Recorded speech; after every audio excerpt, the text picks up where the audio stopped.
पहलगाम में दहशतगर्दाना हमले की जांच तेज कर दी गई है। पहलगाम हमले की जांच अब एनआईए ने शुरू की है। आपको बता दें कि क्राइम सीन पर सबूत जुटाने में एनआईए की टीम लगी हुई है और काम को अभी ज्यादा तेज कर दिया गया है। वजारत दाखिला ने हमले की जांच एनआईए को सौंप दी है।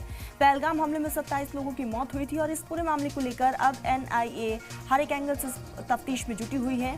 क्राइम सीन पर भी एनआईए की टीम पहुंची और वहां पर सबूत को जुटाने में एनआईए की टीम लगी हुई है। आपको बताते चले कि पहलगाम हमले में 27 लोगों की मौत हो गई थी और इस पूरे मामले की जांच अब एनआईए को सौंप दी गई है।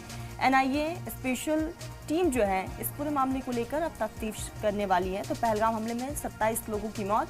आपको बताते चले कि वजारत दाखिला ने इस हमले की जांच एनआईए को सौंपी है और एनआईए इस पूरे मामले को लेकर तहकीकात में जुटी हुई है। लगातार एनआईए की तरफ से हर एक एंगल से इस पूरे मामले को लेकर तफ्तीश की जा रही है और हो सकता है कि एनआईए मुकामी लोगों से भी पूछताछ करें। साथ ही साथ खबरों के मुताबिक एनआईए जहां पर हमला हुआ था वहां पर भी पहुंचेगी और वहां से हर एक छोटे सबूत को इकट्ठा करने में जुट चुकी है। तो ये खबर बड़ी है। पहलगाम में दहशतगर्दाना हमले की जांच अब एनआईए को सौंप दी गई है। हालांकि कई एजेंसियां इस बीच पहलगाम में एक्टिव हैं, लेकिन एनआईए को ये जांच सौंप दी गई है। क्राइम सीन पर सबूत जुटाने में एनआईए की टीम लगी हुई है। वजारत दाखिला ने हमले की जांच के लिए जिस कमेटी का गठन किया था, अब वो एनआईए इस पूरे मामले को लेकर जांच पड़ताल में जुटी हुई है। तो पहलगाम में दहशतगर्दाना हमले की अब तफ्तीश और भी ज्यादा तेज कर दी गई है। पहलगाम हमले की जांच एनआईए ने शुरू की है और इस पूरे मामले को लेकर एनआईए हर एक एंगल से जांच पड़ताल में जुटी हुई है। इसी बीच रिपोर्टर फारूक हमारे साथ जुड़ चुके हैं। फारूक, एनआईए को अब जांच सौंप दी गई है और क्राइम सीन पर एनआईए भी पहुंची। इससे पहले भी हमने देखा कि एनआईए की टीम वहां पर पहुंची थी। हर एक छोटे सबूत को जुटाने में लगी हुई है। देखिए, पहले दिन से ही एनआईए वहां पे मौजूद है और हर जो सबूत वहां पे उनको मिल रहा है तो उसे इकट्ठा किया जा रहा है और उसके आधार पर हमने देखा अब तक जो 3 जो हमलावर हैं जो कि बताया जा रहा है कि कश्मीर से थे, तो उनके तीनों के घर जो है वो ध्वस्त कर दिए गए, उनमें ब्लास्ट कर दिया गया। हालांकि वो उसमें जो है 3 विदेशी जो मिलिटेंट है वो भी शामिल हैं, लेकिन फिलहाल जो अभी तक कार्रवाई की गई है वो 11 ऐसे मिलिटेंटों के घरों के ऊपर की गई है जो कि उसमें से कुछ संदिग्ध भी बताए जा रहे हैं जिनके घरों को जो है ब्लास्ट करके उड़ा दिया गया। आज भी बांडीपुरा में भी इसी तरह की एक कार्रवाई की गई। कल देर शाम रात को भी कुपवारा के एक गांव में जहां फारूक टेडवा जो कि काफी सक्रिय मिलिटेंट है, तो उनके घर में भी कार्रवाई की गई, उसको भी ब्लास्ट से उड़ा दिया गया। इसी तरह से अब तक जो संख्या है वो 11 की पहुंची है। श्रीनगर में भी 63 ऐसे व्यक्तियों के ऊपर कार्रवाई की गई जो यूएपी के तहत उनको कार्रवाई की गई और वो भी बताया जा रहा है कि वो भी मिलिटेंट एक्टिविटीज में शामिल हैं और रहे हैं, तो उनके ऊपर भी शिकंजा जो है तेज किया है जम्मू कश्मीर पुलिस ने। और अब एनआईए को पूरी तरीके से जिम्मेदारी दी गई है केंद्र सरकार के द्वारा कि वो इस मामले से जो है बारीक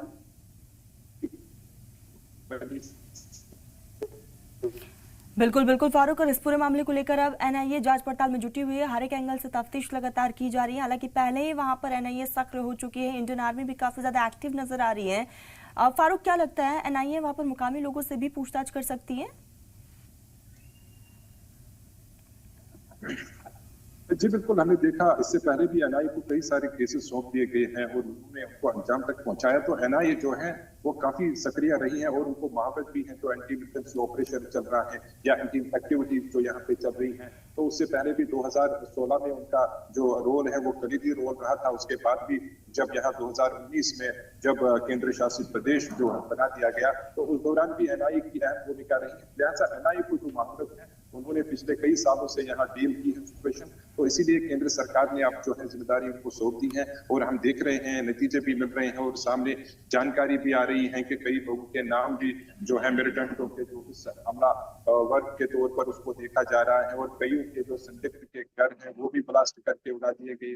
कई ऐसे हैं जो पाकिस्तान में अभी है मौजूद, तो उनके घर के ऊपर भी कार्रवाई की गई है। यानी एनआईए ने अपनी जो मुहिम है वो काफी तेज कर दी गई है और सेना के प्रमुख जब यहाँ आए तो उन्होंने भी कड़े दिशा निर्देश दिए जम्मू कश्मीर पुलिस और सेना को कि वो इससे सख्ती के साथ करते हैं। और कल से हम देख रहे हैं तो डेवलपमेंट हुई है और कई कई जगहों पर जो है कार्रवाई की जा रही है और कई संदिग्ध को हिरासत में लिया गया है, पूछताछ उनसे की जा रही है और कोशिश की जा रही है एनआईए के द्वारा कि इस मामले को जो है जल्दी से जल्दी निपटा जाए। और जो इसमें हमलावर शामिल है, जो कि 6 बताए जा रहे हैं, तो उन 6 के ऊपर कार्रवाई की जाए और उनको जो है न्यूट्रलाइज किया जाए। फारूक, लगातार तफ्तीश इस पूरे मामले को लेकर जारी है, लेकिन फिलहाल वहां पर क्या कुछ सिचुएशन है? क्या अभी भी हालात तस्कमस बने हुए हैं? क्योंकि हम देख रहे हैं कि अलग अलग जगहों पर अभी भी जवानों को डिप्लॉय किया गया है। जी बिल्कुल, हम देख रहे हैं जगह जगह पे जो डिप्लॉयमेंट है वो की जा रही है। जम्मू कश्मीर में जो हसास इलाके हैं तो वहाँ पे सुरक्षा बढ़ा दी गई है। इसी तरह से हम देख रहे हैं श्रीनगर के जो संवेदनशील इलाके हैं तो यहाँ पे भी सुरक्षा के कड़े प्रबंध किए गए हैं, क्योंकि यहाँ पे भी पर्यटकों की आवाजाही बहुत ज्यादा रहती है डल झील और आसपास के इलाकों में। तो उसको देखते हुए प्रशासन ने इस तरह का फैसला किया है और संवेदनशील इलाकों में सुरक्षा को हाई अलर्ट पे रखा गया है। श्रीनगर के डल झील के आसपास भी सुरक्षा बढ़ा दी गई है। और सबसे बड़ी ये बात की जो अभी तक पर्यटकों की आवाजाही है उस पर थोड़ा बहुत जो है अंकुश लगा है, क्योंकि पिछले दिन से हम लगातार देख रहे थे कि जो भी पर्यटक थे वो कश्मीर घाटी में मौजूद थे। अब आहिस्ता आहिस्ता पर्यटक यहाँ से निकल रहे हैं, तो उससे जरूर यहाँ की आर्थिक स्थिति खराब हो सकती है। और जो बुकिंग्स है वो भी काफी ज्यादा कैंसिल हो चुकी है आगे आने वाले 2 महीने में जो जिन्होंने की थी, तो उस पर भी जो सीधा असर है यहाँ के होटलियर्स पर पड़ेगा, यहाँ के ट्रेड ट्रांसपोर्ट पर भी पड़ेगा, शिकारा हाउस बोट सबके ऊपर पड़ेगा जो डिपेंड है टूरिज्म पर। तो ये एक बड़ी निराश चीज है जो उनको सताई जा रही है। फिलहाल कोशिश की जा रही है। ये कहना गलत नहीं होगा कि कश्मीर के इकोनॉमिक पे एक बहुत बड़ा असर पड़ने वाला है। जी बिल्कुल, कश्मीर की जो इकोनॉमी है वो रेट की हड्डी जो मानी जा रही है वो टूरिज्म से ही मानी जा रही है और टूरिज्म पर ही बहुत सारे लोग जो है वो डिपेंड हैं। और अब तक हम देख रहे हैं कि कई लाख के करीब जो पर्यटक मौजूद थे वो आहिस्ता आहिस्ता यहाँ से निकल रहे हैं। अब कुछ पर्यटक हालांकि अभी भी आ रही हैं, जिस तरीके से आंकड़े भी टूरिज्म डिपार्टमेंट ने पिछली बार साझा किए, उन्होंने कहा कि अगर 17,000 यहाँ से चले गए हैं लेकिन 9,600 लोग जो हैं वो यहाँ आए हैं इन 2-3 दिन में पहले जब ये अटैक हुआ। तो बहुत सारी संख्या में पर्यटक आ भी रहे हैं, लेकिन संदेश जो है वो गलत गया है, उसकी वजह से बुकिंग कैंसिल हो रही है। और जो भी बुकिंग अब तक की गई थी, चाहे वो हाउस बोट में की गई थी या होटल में की गई थी, वो कैंसिल हो रही है। तो उससे जो प्रेशर है वो बढ़ चुका है यहाँ के ट्रेड बॉडी पर कि वो इस मामले को कैसे देखे। हालांकि कई सारी प्रेस कॉन्फ्रेंस भी की जा रही है, कई सारे जो ट्रैवल एजेंट्स हैं वो भी कश्मीर कल आए थे, तो उन्होंने भी यहाँ पे प्रेस वार्ता की और एकता का संदेश दिया। और टूरिज्म पर निर्भर जितने भी लोग हैं उसको कहा गया कि वो इस सिलसिले में मैसेज दे। इस सिलसिले में जो है पर्यटकों के द्वारा भी जो है यहाँ से मैसेज दी जा रही है कि अभी माहौल जो है काफी शांतिपूर्ण है। इस घटना के बाद नियंत्रण में हालात हैं पूरे जम्मू कश्मीर घाटी में, लेकिन जो खौफ और डर का माहौल उन पर्यटकों के अंदर अब आ चुका है जो यहाँ आना चाहते हैं। लेकिन अब कईयों के जो है कई छात्राओं ने भी बुकिंग की थी, तो उनका कहना है कि वो डर की वजह से अब यहाँ नहीं आएंगे क्योंकि उनके घर वाले अलो नहीं कर रहे हैं। लेकिन मैसेज जो गया है वो कहीं ना कहीं जरूर इस पर असर पड़ेगा। और हम देख रहे हैं कि आहिस्ता आहिस्ता वो हमें दिख रहा है ग्राउंड पर जो भी हालात हैं। जो हम होटलियर्स के साथ बात करते हैं तो वो कह रहे हैं कि हमें कई सारी बुकिंग्स कल कैंसिल हो चुकी हैं। कई हाउस बोट मालिकान का मानना है कि इन 4-5 दिन में हमारी कई सारी बुकिंग्स थी और वो भी कैंसिल हुई हैं। तो ये एक संदेश जो गया है ये बहुत ही निराशजनक बात है। यहाँ से उनको संदेश गया है कि पर्यटक जो है अब देश में घबराए हुए हैं। कोई अभी ट्रैवल करने से 10 बार सोच रहा है, उसके बाद यहाँ पे ट्रैवल कर रहा है। फिलहाल साउथ के यहाँ पे बहुत सारे पर्यटक अभी मौजूद हैं जो श्रीनगर में भी घूम रहे हैं और पर्यटन स्थल पहलगाम सोनमर्ग भी जा रहे हैं, लेकिन कमी जो है वो साफ। फारूक, लगातार क्योंकि आप ग्राउंड जीरो पर हैं, वहां पर जितने भी टूरिस्ट जा रहे हैं आप उनसे भी बातचीत कर रहे हैं और मुकामी लोगों से भी लगातार आप राब्ते में हैं, उनसे भी बातचीत का सिलसिला लगातार जारी है। क्या लग रहा है हालात कितने बदले हैं फारूक, और साथ ही क्या मुकामी लोगों में अभी भी वो डर है? जी बिल्कुल, हम देख रहे हैं हालात काफी ज्यादा बदले हैं, क्योंकि शांतिपूर्ण माहौल पूरे जम्मू कश्मीर घाटी में बना था। पिछले 4-5 साल से जो हालात बदले थे, कुछ अच्छी बेहतरी की ओर कश्मीर आगे आ रहा था, लेकिन इस घटना ने अब काफी पीछे से ले लिया है कश्मीर को और नए सिरे से अब इसमें समय लग सकता है।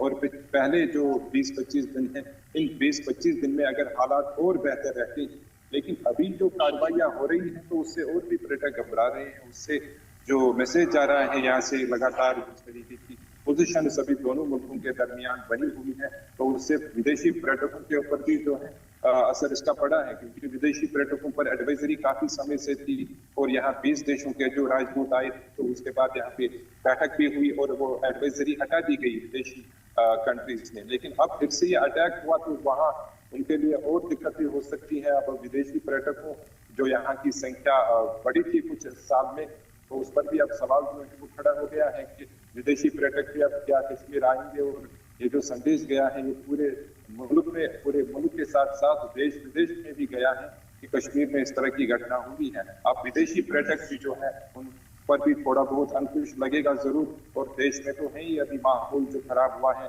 उसके कारण यहाँ की जो आर्थिक स्थिति है वो खराब हो सकती है। हम देख रहे हैं, मैंने आपको बताया कि कई होटलियर्स जो थे यहाँ पे, तो उनका कहना है कि हालात जो हैं खराब हो चुके हैं। अब उनकी वजह से पर्यटकों पर भी असर पड़ा है। पर्यटकों की जो आवाजाही है वो लगातार अब कम होती जा रही है। और ये वही पर्यटक थे जो पहलगाम हमले के पहले आए थे और उस दिन भी आए थे। तो वही पर्यटक अब आहिस्ता आहिस्ता वापस जा रहे हैं और कोशिश उनकी यही रहती है कि वो पहलगाम ना जाए। कुछ जो टेक है वो ले रहे हैं, वो पहलगाम पहुंच रहे हैं, लेकिन ज्यादातर संख्या में हम देख रहे हैं पर्यटकों के अंदर भी डर जो है वो बिल्कुल फारूक, डर खौफ वो अभी भी महसूस किया जा रहा है। और इसके इतर लगातार घाटी में मुखालिफत भी देखने को मिल रही है, इस हमले की मजम्मत भी हो रही है। हालांकि चप्पे चप्पे पर फोर्सेस की तैनाती जरूर की गई है, आगे की तफ्तीश लगातार जारी है। एनआईए को जांच सौंप दिया गया है। देखने वाली बात यही होगी कि इसमें एनआईए को क्या कुछ सफलता मिलती है। फारूक, नजरें बनाए रखिएगा, आगे जुड़ेंगे, अपडेट लेंगे। फिलहाल के लिए बहुत बहुत शुक्रिया आपका तमाम जानकारी के लिए।